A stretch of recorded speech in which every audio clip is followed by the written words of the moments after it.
Hi hello నమస్తే, నేను చెవుల కృష్ణాంజనేయులు. తెలుగుదేశం జనసేన పొత్తు తర్వాత సీట్ల పంపకానికి సంబంధించినటువంటి విషయంలోనూ, అదేవిధంగా ఈ సీటు తమకు కావాలంటూ పోట్లాడుకునేటువంటి నియోజకవర్గాలు రోజు రోజుకు పెరుగుతున్నాయి. దాదాపుగా ఉభయ గోదావరి జిల్లాల్లోనూ, అదేవిధంగా ఉత్తరాంధ్ర, కృష్ణా గుంటూరు జిల్లాలో కూడా ఇలాంటి వివాదాలు ఉన్నాయి. అయితే నియోజకవర్గ స్థాయిలో నాయకులకు సంబంధించినటువంటి సీట్ల సిగపట్ల సంగతి ఎలా ఉన్నప్పటికీ కూడా అధినాయకుల మధ్య విభేదాలు కూడా మరింత పెరుగుతున్నాయి. చంద్రబాబు నాయుడే పొత్తు ధర్మం పాటించకుండా మండపేట, అరకు నియోజకవర్గాల్లో తమంత తాముగా తెలుగుదేశం అభ్యర్థులను ప్రకటించుకున్నారు. ఇది ఎంత మేరకు పొత్తు ధర్మం కరెక్టా అని పవన్ కళ్యాణ్ నేరుగా మాట్లాడటం అనేటువంటిది మొన్న రిపబ్లిక్ డే రోజున ఒక చర్చనీయాంశమైనటువంటి పరిస్థితి ఉంది. అయితే తెలుగుదేశం పార్టీ మళ్ళీ అదే ధోరణి అవలంబిస్తుందా అనేటువంటి అనుమానాలు జన సైనికుల్లో కలుగుతున్నాయి. ఎందుకు అనంటే, మొన్న శంఖారావం బహిరంగ సభ సందర్భంగా విశాఖపట్నం తూర్పు నియోజకవర్గంలో పర్యటించినటువంటి నారా లోకేష్ తెలుగుదేశం పార్టీ ఎమ్మెల్యేగా ఉన్నటువంటి వెలగపూడి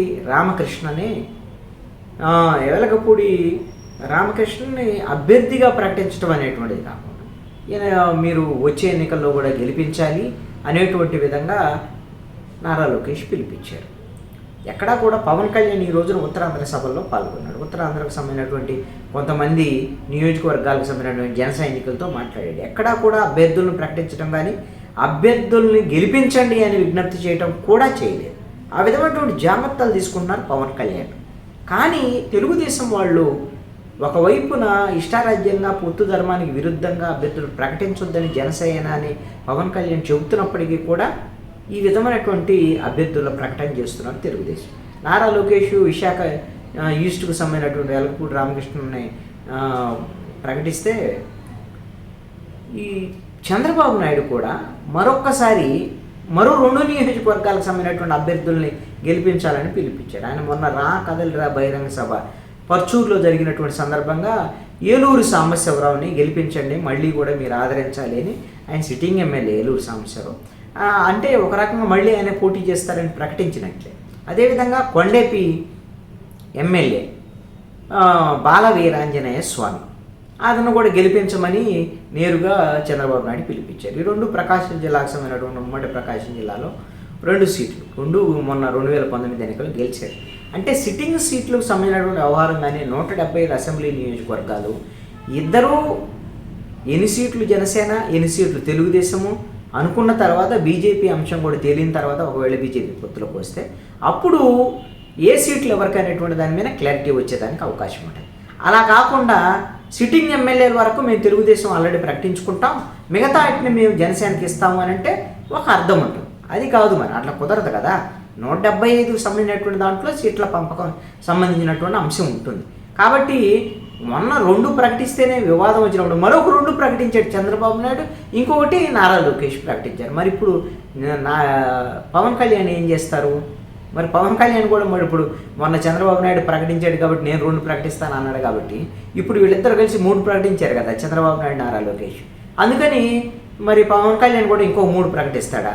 ఈ విధంగా ఎవరు ప్రకటించుకుంటూ పోతే మరి ఇక పొత్తు అనేది ఉంటుంది, గందరగోళానికి మరింత పెరిగేదానికి అవకాశం ఉంటుంది కదా. అయితే గతంలో పవన్ కళ్యాణ్ ప్రకటించినటువంటి దాని మీద తెలుగుదేశం వాళ్ళు అంగీకరించినటువంటి పరిస్థితి లేదు. వాస్తవంగా రాజోలు, రాజానగరం పవన్ కళ్యాణ్ ప్రకటించాడు.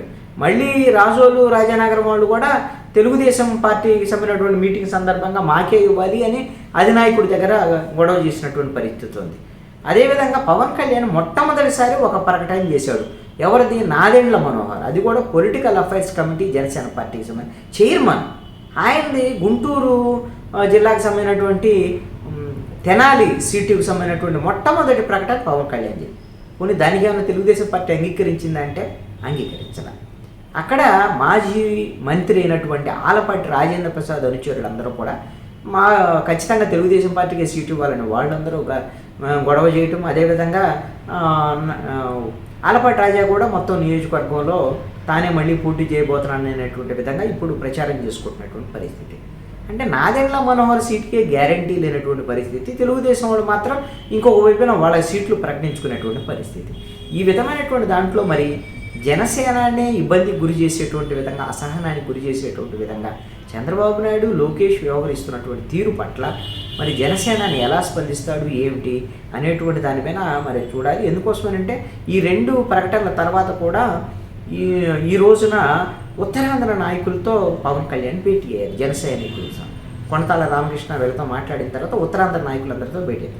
ఉత్తరాంధ్రకు సంబంధించినటువంటి వివిధ నియోజకవర్గాలను సమీక్షలు చేశారు జనసేనకు సంబంధించి పవన్ కళ్యాణ్. కానీ ఎక్కడ కూడా తమ పార్టీకి సంబంధించినటువంటి ఈ అభ్యర్థి ఈ నియోజకవర్గంలో పోటీ చేస్తారు, మీరు గెలిపించండి అనేటువంటి విధంగా ఎక్కడా ప్రకటన చేయాలి.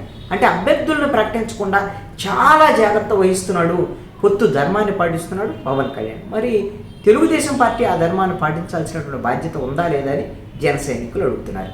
మరి ఈ వివాదం మరింత పెరుగుతుందా, లేదంటే త్వరితగతిన సీట్ల పంపకం అనేటువంటిది, సీట్ల సంఖ్య తేలితే ఏదైనా ఒక కొలిక్కి వచ్చేటువంటి అవకాశం ఉందా, లేదు అంటే బీజేపీ పొత్తు అంశాన్ని తేల్చిన తర్వాత మాత్రమే తెలుగుదేశం జనసేన సంబంధించినటువంటి సీట్ల పంపకం ఫైనల్ అవుతుందా అనేటువంటి చూడాలి. మరి అప్పటికల్లా ఈ విధమైనటువంటి పొత్తులు ప్రకటన ఆలస్యమైన కొద్దీ ఈ సీట్ల ప్రకటనలు, సీట్ల పంపకాలు, సీట్ల సిగపట్లు ఇవన్నీ కూడా మరింత పెరిగేటువంటి